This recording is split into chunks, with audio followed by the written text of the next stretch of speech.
విశాఖ ఉత్తర నియోజకవర్గంలో ఘనంగా ప్రజా ఉద్యమం భారీ ర్యాలీ. జగన్మోహన్ రెడ్డి ఆదేశాల మేరకు ఉత్తర వైసీపీ నియోజకవర్గ సమన్వయకర్త కెకే రాజు ఆధ్వర్యంలో ప్రభుత్వ మెడికల్ కాలేజీల ప్రైవేటీకరణకు వ్యతిరేకంగా విశాఖ ఉత్తర నియోజకవర్గంలో గురుద్వార్ జంక్షన్ వద్ద నుంచి సీతమ్మ దార ఎంఆర్ఓ ఆఫీస్ వరకు ప్రజా ఉద్యమం భారీ ర్యాలీ.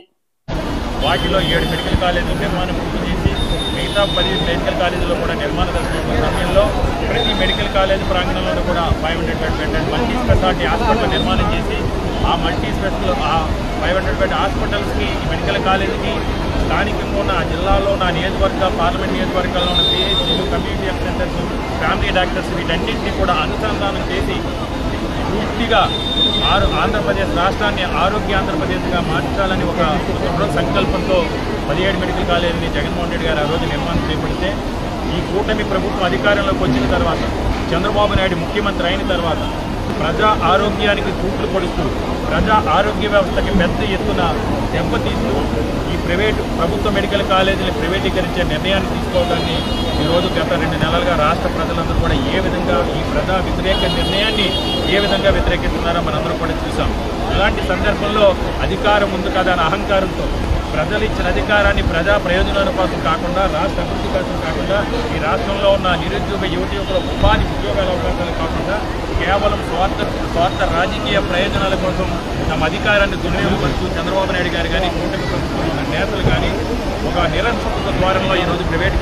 ప్రభుత్వ మెడికల్ కాలేజీ ప్రైవేటీకరించే నిర్ణయాన్ని తీసుకున్నారు. దాన్ని మేము నిరసిస్తూ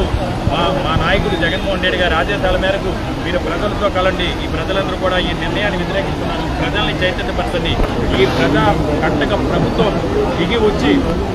ప్రభుత్వ మెడికల్ కాలేజీలు హాస్పిటల్స్ ప్రభుత్వ రంగంలో కొనసాగే వరకు కూడా మీరు పోరాటం చేయండి అని జగన్మోహన్ రెడ్డి గారు ఆదేశించడం జరిగింది. గత నెల 9వ తారీఖున జగన్మోహన్ రెడ్డి గారే స్వయంగా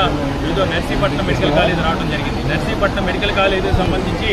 ఎంతో నేను చంద్రబాబు నాయుడు కంటే కూడా సీనియర్, చంద్రబాబు నాయుడు నాకు అపాయింట్మెంట్ ఇవ్వండి, నేనే చంద్రబాబు నాయుడుకి అపాయింట్మెంట్ ఇస్తాను, ఈ రాష్ట్రంలోని సీనియర్ నాయకులు నేనని చెప్పుకునే స్పీకర్ స్థానంలో అయ్యన్న పాత్రి గారు అసలు కళ్ళుండి చూడలేని విధంగా అసలు నర్సీపట్నంలో అసలు మెడికల్ కాలేజ్ ఎక్కడుందని మాట్లాడటం, ఆ ప్రాంతానికి జగన్మోహన్ రెడ్డి గారు వచ్చినప్పుడు ఒక జన ప్రవాహంతో లక్షలాది మంది ఏ విధంగా మెడికల్ కాలేజ్ ప్రైవేటీకరణ వ్యతిరేకంగా జగన్మోహన్ రెడ్డి గారు వెంటనే మద్దతు తెలిపారో మనం చూసాం. కాబట్టి ఈ సందర్భంగా మీడియా మిత్రుల ద్వారా ఈ ప్రభుత్వ పెద్దలు ఒకటే డిమాండ్ చేస్తున్నాం, ఇప్పటికైనా ప్రజలు ఈ మాటలు నమ్మి ఈ మోసపూరిత హామీలు నమ్మి మోసపోయి ఓటు చేసి మిమ్మల్ని గెలిపించారు. ఎలాగో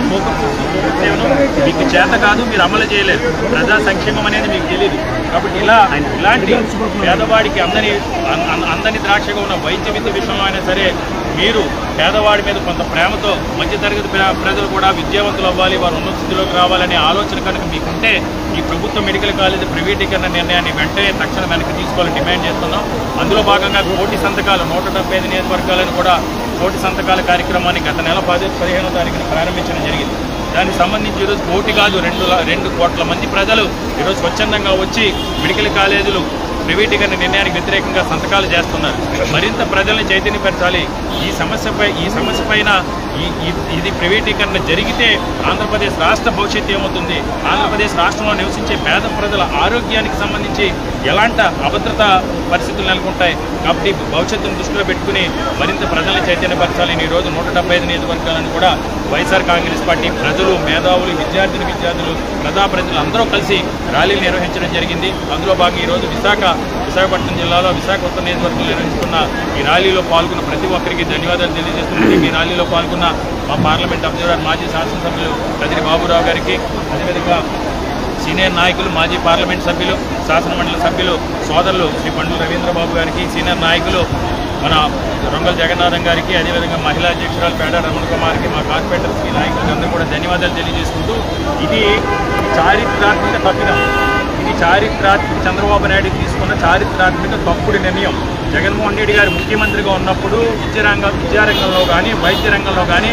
ఆంధ్రప్రదేశ్ రాష్ట్రం ఒక సువర్ణ అధ్యాయంగా నడిచింది. పేదవాడి ఆరోగ్యానికి సంపూర్ణ భద్రత కల్పిస్తూ ఆ రోజు జగన్మోహన్ రెడ్డి గారు ఆరోగ్యశ్రీకి సంబంధించి కేవలం గత ప్రభుత్వ హయాంలో 1000 ప్రొసీజర్స్ ఉంటే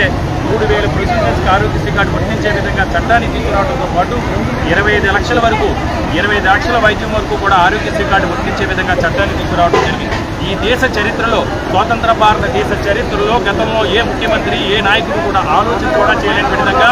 జగనన్న ఆరోగ్య సురక్ష అనే కార్యక్రమాన్ని ఏర్పాటు చేసి గ్రామాల్లో కానీ, పట్టణాల్లో కానీ, పిహెచ్సిలో కానీ, సిహెచ్సిలో కానీ డాక్టర్లందరినీ కూడా తీసుకొచ్చి ప్రజల చెంతకే వైద్యాన్ని తీసుకెళ్లి అందులో 70 రకాల ప్రజలకి వైద్య పరీక్షలు చేయించి వారికి ఉచిత వైద్యాన్ని అందించడం, ఉచిత మందులు ఇంటికే పంపించే కార్యక్రమాన్ని ఈ దేశంలో చేసింది ఒక వైఎస్ జగన్మోహన్ రెడ్డి గారు మాత్రమే.